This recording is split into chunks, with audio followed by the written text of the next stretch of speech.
Contestemos ahora las preguntas recibidas. Hay preguntas para Vázquez, Leiva, para mí y para Pousa, y entonces hacemos una segunda ronda. Doctor Vázquez, ¿usted quiere iniciar?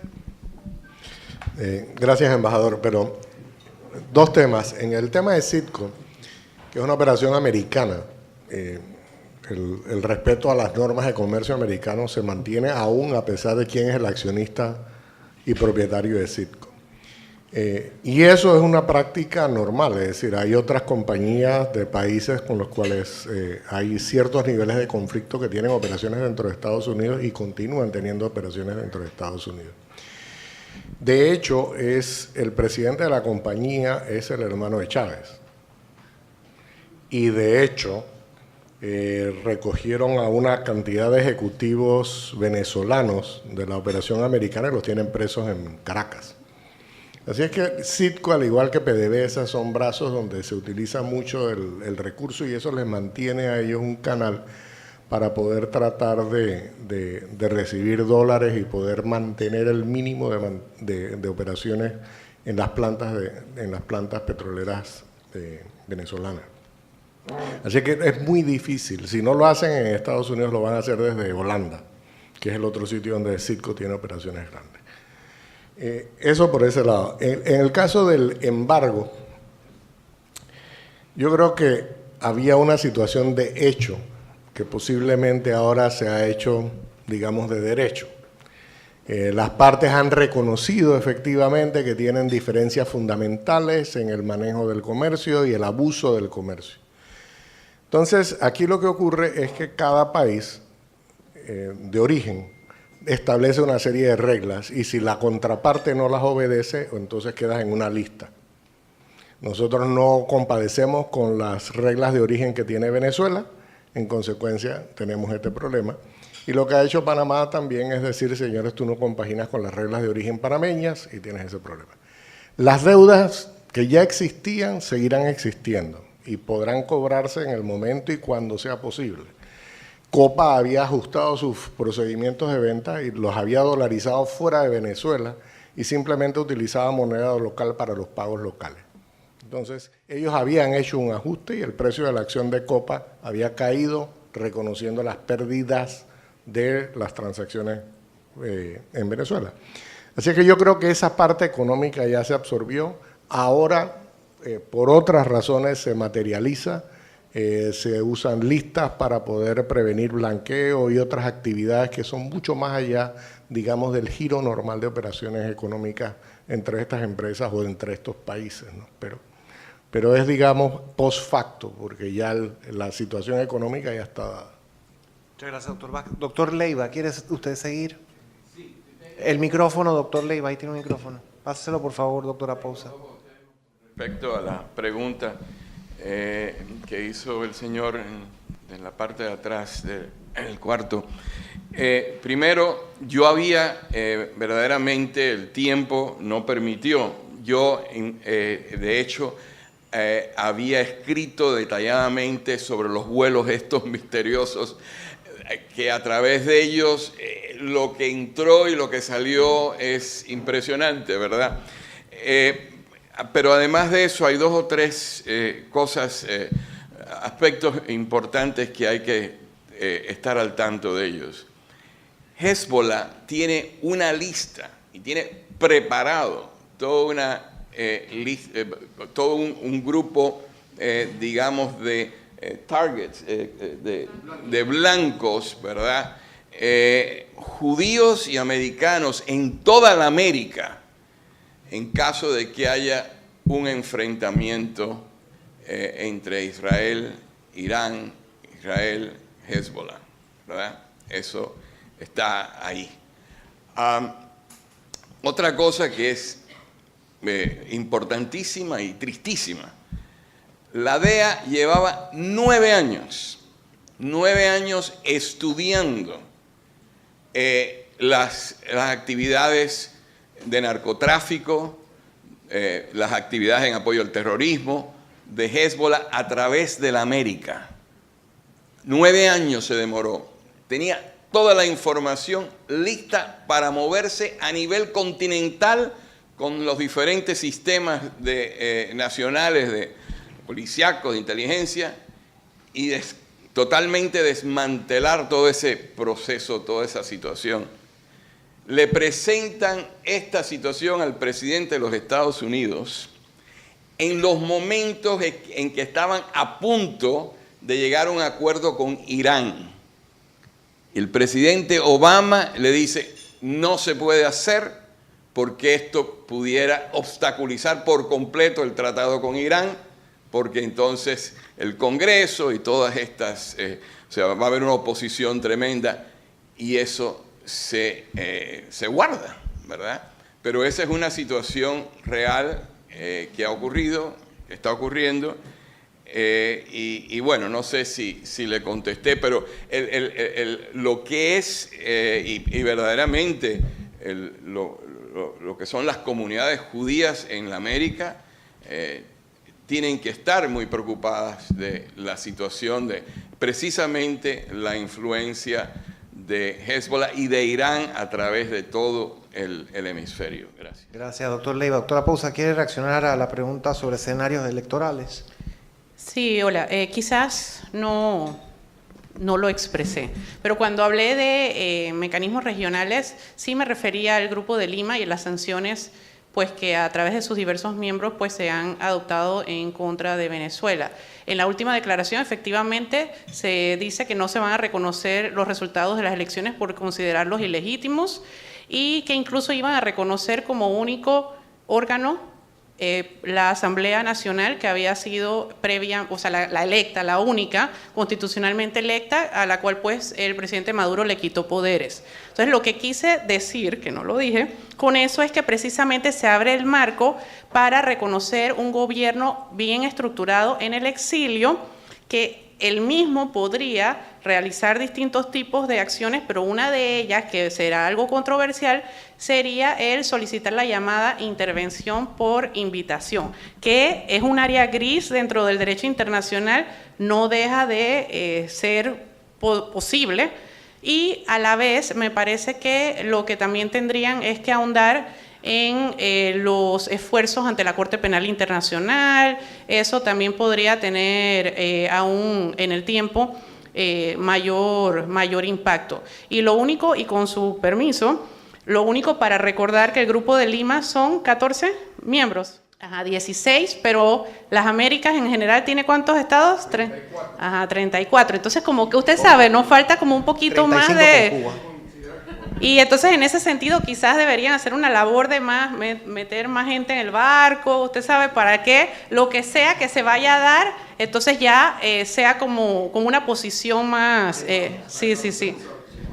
Bueno, y lo otro que quería, y disculpe un momentito, lo del tema del terrorismo y esto, ¿no? Definitivamente en ocasiones es porque no vemos las cosas macro, o sea, no todos los países perciben estas cosas de la misma manera. Lo que sí es cierto, como menciona el profesor, es que Irán ha venido ya de hace años estratégicamente penetrando el territorio a través, no necesariamente de la fuerza dura, sino del denominado poder suave. Ellos han iniciado, bueno, ya desde el 2005, ¿no? O 10, la señal de Hispan TV, para habla española, y si usted ve los resultados cuando usted busca por internet, usted escucha, o sea, es una realidad completamente diferente, así como si usted leyera Russian Times o Russia Today, totalmente diferente a lo que se publica en el New York Times o cualquier otro tipo de medio. Entonces es muy importante porque al final la mayoría de la población de nuestra región no cuenta quizás con los elementos necesarios para un momento dado evaluar este tipo de amenazas que, como bien señala, hay que tener en cuenta. Pregunta sobre la posibilidad de que haya una continuación del sí, del y chavismo de hecho sin creo que también, bueno, creo que lo dije, pero aparentemente tampoco lo dije, por lo menos en mi mente, que el tema de Falcón, puede ser que no sea Falcón, puede ser otra persona, pero a futuro deberían siempre tomar en cuenta la posibilidad de que exista dentro del chavismo algún tipo de disidente que pueda iniciar la transición. Pero sí coincido que básicamente sería cambio de mando, ¿no? Pero lo importante de ese cambio de estructuras, o como usted le dice, de cuadros, es que en ese interín es que podría entonces, ya hablando así como usted sabe, conspiradora y demás, uno irse metiendo y lograr asociar un poco el resquebrajamiento de las Fuerzas Armadas, por ejemplo, y demás. Pero sí estoy de acuerdo con usted que sería simplemente más de lo mismo, pero como bien señaló el doctor Vázquez, estamos hablando de 2 o 3 décadas para que Venezuela pueda volver a lo que fue, y quizás, no sé, es una solución a medias que alguien que no sea o sea, yo sé que suena, quede pues al mando y en ese contexto entonces se establezca algún mecanismo de rendición de cuentas y se empiece a lograr algún tipo de pasos hacia la transición. Muchas gracias, doctora Pousa. Me refiero brevemente al comentario de Gonzalo Menéndez sobre los nexos entre la corrupción y la partidocracia, que me parece un asunto sumamente atinente. La respuesta rápida es que hay un comentario al respecto, habrá un comentario al respecto de eso en la prensa de mañana, así que lo refiero a la página de opinión de la prensa de mañana, donde hago un breve comentario al respecto. Solamente un par de señalamientos. Es cierto que hay partidocracias en otras partes, pero hay una diferencia importante entre una partidocracia y un sistema de partidos. El grado de penetración que tenían los partidos venezolanos, según Arguyen, Kopech y otros autores, el grado de penetración que tenían los partidos venezolanos en la sociedad, no solamente en el sector político, sino en la sociedad venezolana, iba mucho más allá de lo que había en otras partes. Eso en primer lugar. En segundo lugar, no cabe la menor duda de que el auge petrolífero, al cual aludió el doctor Vázquez y el cual menciono también brevemente en la columna de mañana, ese auge petrolífero fomentó desgraciadamente la corrupción en Venezuela. Y lo que hubo fue un derroche, un despilfarro, una vida y un estilo de excesos. Mire, hay una anécdota sumamente interesante y yo creo que los venezolanos todavía se refieren a eso hoy.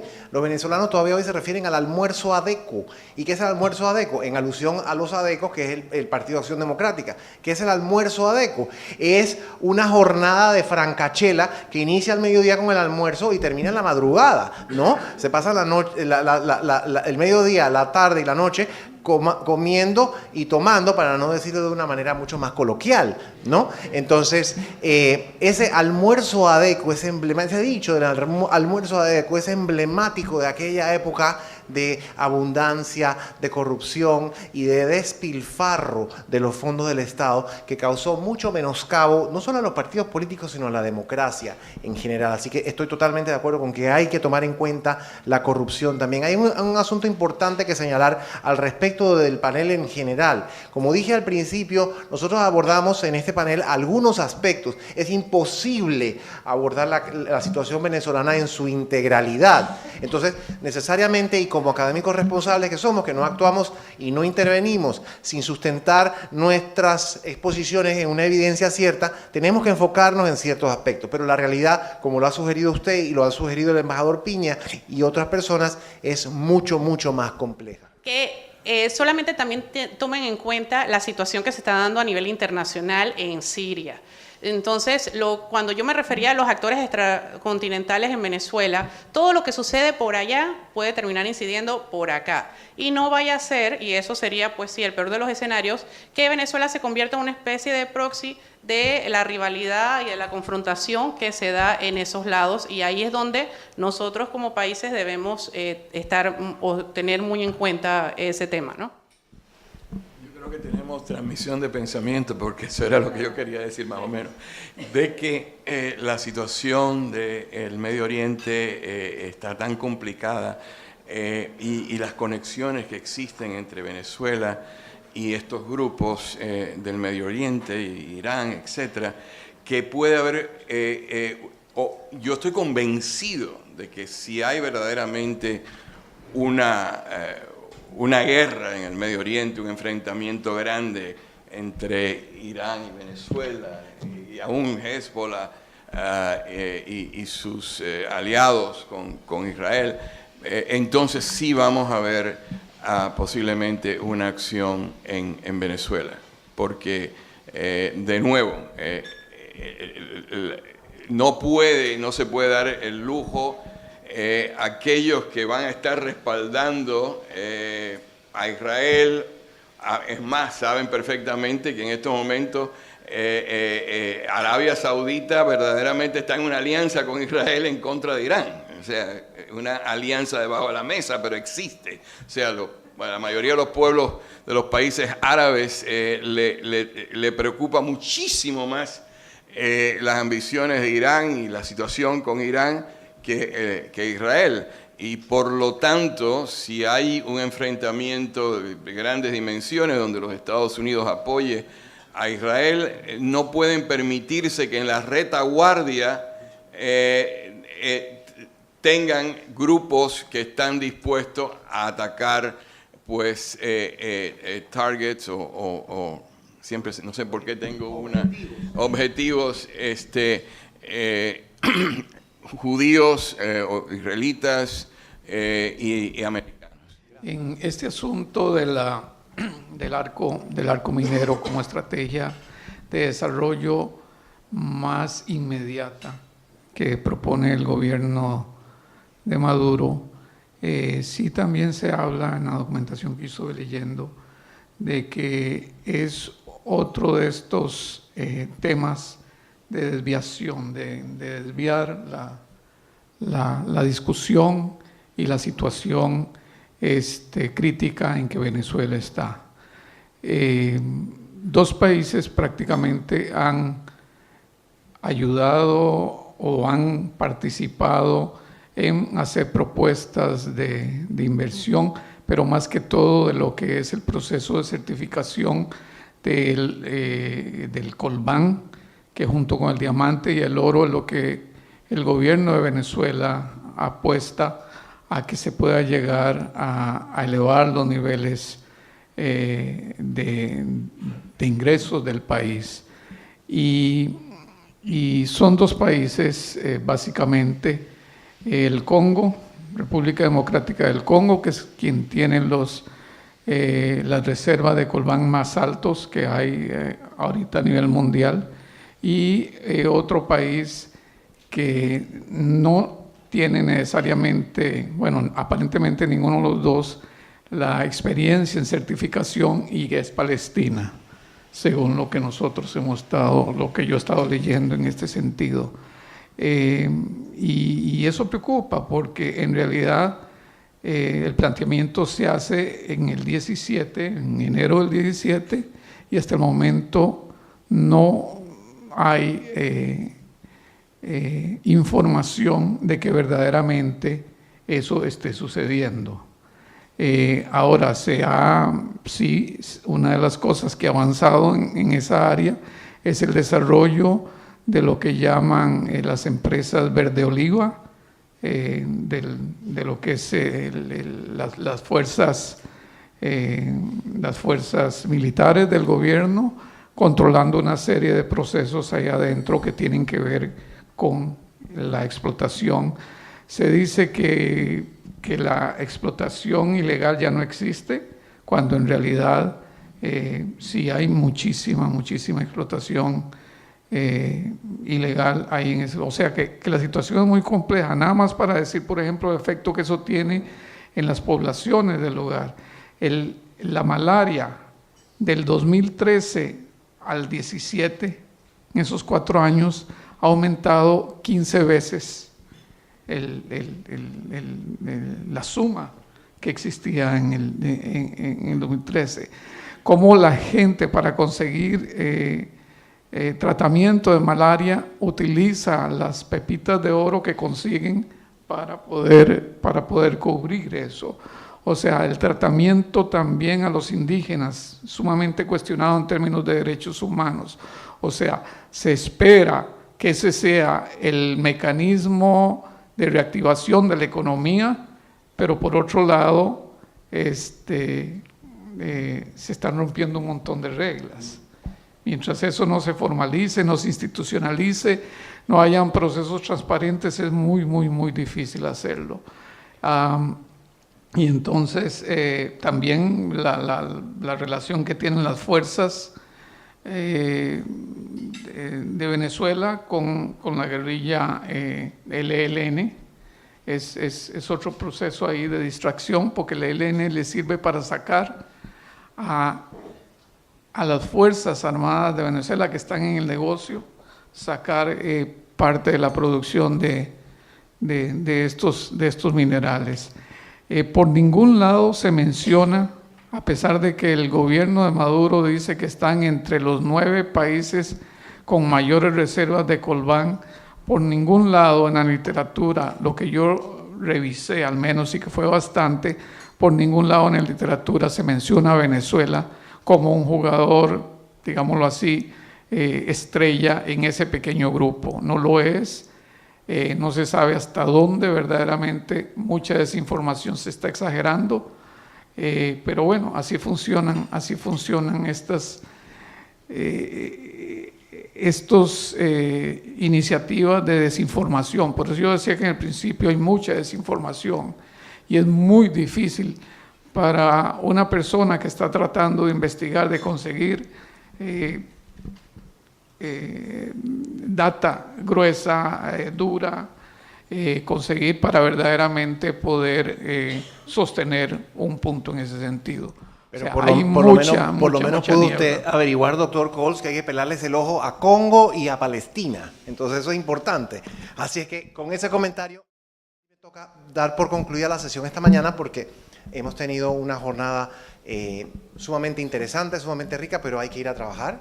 Así es que les agradezco, sobre todo a los panelistas, su tiempo, su intervención, y a ustedes les agradezco su amable asistencia. Gracias por venir y que tengan muy buenos días.